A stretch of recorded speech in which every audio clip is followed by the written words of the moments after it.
Waalaikumsalam warahmatullahi wabarakatuh. Soalan yang bertanya, bolehkah Ustaz terangkan apakah sebenarnya penyakit ain? Bagaimana pandangan yang disebabkan kagum dan teruja dan disertai dengan sedikit sifat cemburu boleh menyebabkan terkena penyakit ain? Ya, persoalan yang berkaitan dengan ain ini sememangnya ada di dalam Islam, ataupun Islam mengiktiraf adanya satu penyakit yang kena disebabkan penglihatan seseorang yang ada ain. Hal ini berdasarkan cuba kita tengok Allah Subhanahu wa taala berfirman di dalam Al-Quran, wa min syarri hasidin idza hasad. Allah Subhanahu wa taala mengajar kita untuk kita memohon perlindungan atau berlindung kepada Allah dari kejahatan orang yang hasad apabila dia hasad.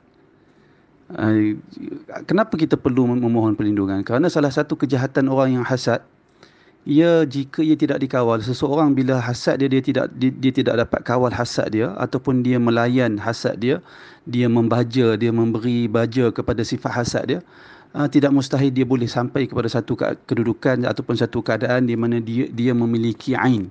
Yakni pandangan dia, yang dia memandang sesuatu, pandangan itu akan menyusul bersama pandangan itu hasad dia, dan benda tu memberi kesan kepada apa yang dia pandang, termasuk orang lain yang dipandang secara takjub,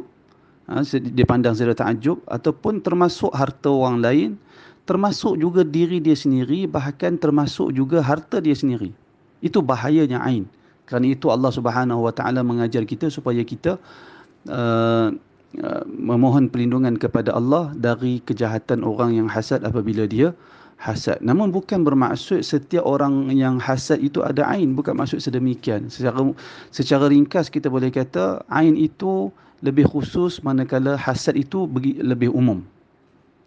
Dan orang yang hasad kadang-kadang apabila dia telah ada ain, ataupun dia tu disebut dalam bahasa Arab sebagai ain, orang yang memiliki ain, kadang-kadang dia melihat sesuatu bukan tujuan untuk memberi mudarat kepada apa yang dilihat, tetapi disebabkan dia itu berain, pandangan dia tu kadang-kadang kena pada diri dia sendiri, kena pada harta dia sendiri, kena kepada anak dia sendiri, kena kepada cucu dia sendiri, dan tidak mustahil kena pada pasangan dia sendiri, bahkan tidak mustahil kena pada diri dia sendiri. Harta dia terlampau takjub dengan harta yang dimilikinya, sehingga menyebabkan mendatangkan keburukan. Diriwayatkan, saya tak ingat, salah seorang khalifah ataupun gubernur yang Allah Ta'ala kurniakan kepada dia ketampanan dan kesegak turut rupa paras dia.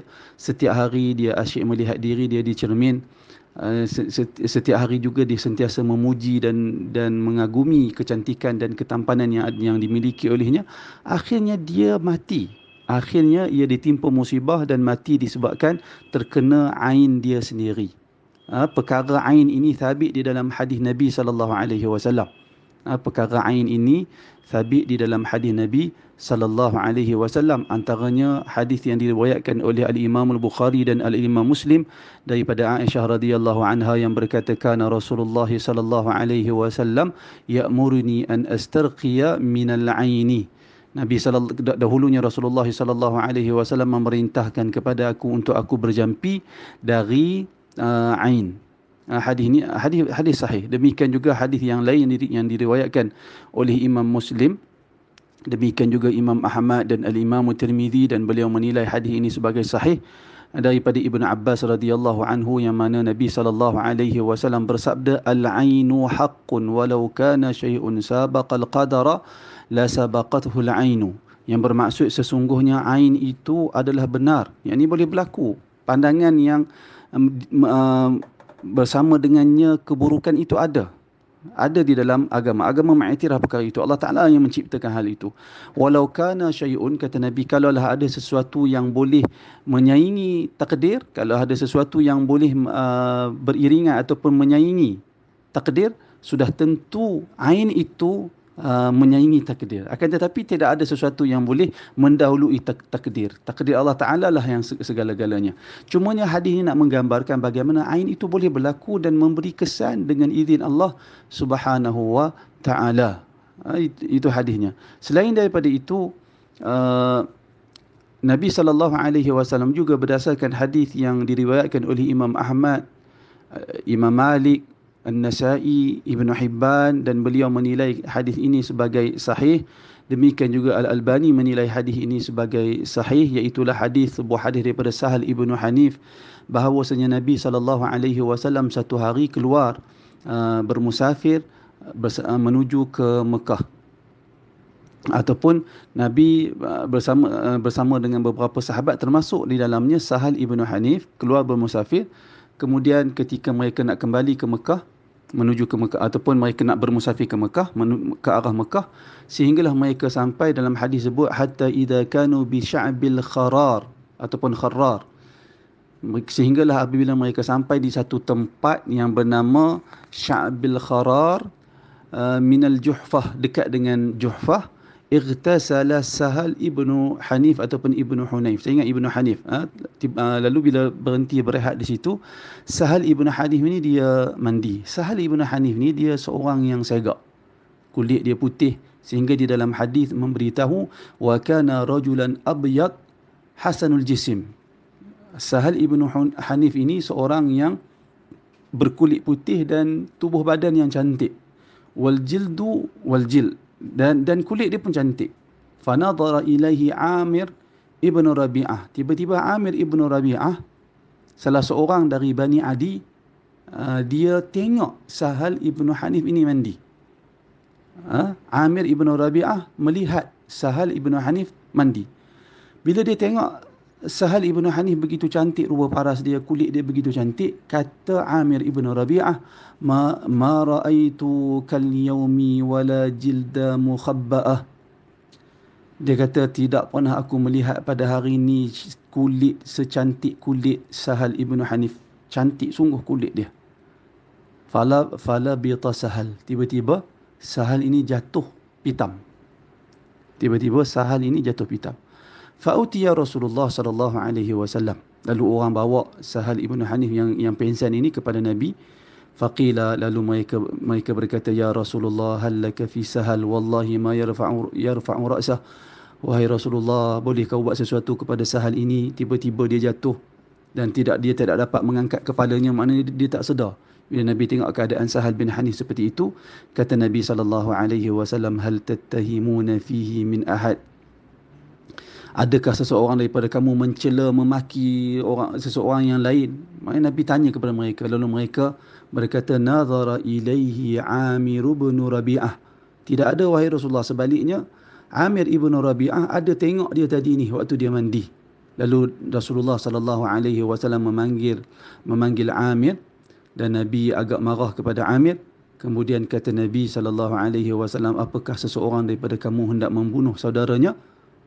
Kemudian kata Nabi, sesungguhnya idza ra'aita ma yu'jibuka barakta. Apabila kamu melihat sesuatu yang mengkagumkan kamu, maka mohon keberkatan untuk perkara yang kamu kagumkan itu. Jangan lebih-lebih memujinya. Sebut barakallahu fiik, Allah berkati kamu yang segak ni, sepatutnya sebut sedemikian. Thumma qala lah, kemudian Nabi berkata kepada Amir ibnu Rabi'ah, ightasillah, mandi untuk saudara kamu Sahal bin Hanif yang pengsan disebabkan kamu ini. Faghasala wajhahu, lalu Amir ibnu Rabi'ah membasuh muka dia. Faghasala wajhahu wa yadayhi wa mirfaqaihi wa rukbatayhi wa atrafa rijlaihi wa dakhilati izarihi fi qadahin. Kata Nabi sallallahu alaihi wasallam, ataupun Nabi memerintahkan dia mandi dan membasuh muka dia, membasuh dua tangannya, membasuh kedua sikunya dan kedua lututnya, demikian juga hujung-hujung kakinya, dan dakhilatu izarihi. Dakhilatu izarihi ini yang saya faham pakaian yang menyentuh kulit dia, menyentuh badan, yang barangkali pakaian dalam dia. Maksudnya ada t-shirt, barangkali ada singlet yang dipakai di bahagian dalam baju dia. Basuh baju pakaian itu fi qadahin, di dalam satu bekas. Summa sabba dhalikal ma' alaihi, kemudian tuangkan air bekas basuhan tadi ini ke atas orang yang kena ain tadi, dari atas kepala ke bahagian belakangnya. Ala ra'sihi wa dhahrihi min khalfihi, maknanya kita tuang air-air bekas basuhan ke muka, dua tangan, dua siku, dua lutut, ujung kaki dan pakaian bahagian dalam t-shirt seumpamanya itu ke kepala dan bahagian belakang. Kemudian apabila selesai melakukan hal tersebut, sedarlah Sahal Ibnu Hanif dari pensan dia. Perkara ini menunjukkan bagaimana ain itu benar-benar boleh berlaku. Kerana itu kita disuruh untuk memohon perlindungan kepada Allah dari gangguan dan pandangan yang memiliki ain. Sebab itu kita kena banyak memohon perlindungan kepada Allah Subhanahu wa taala. Wallahu taala alam. Wallahu taala alam.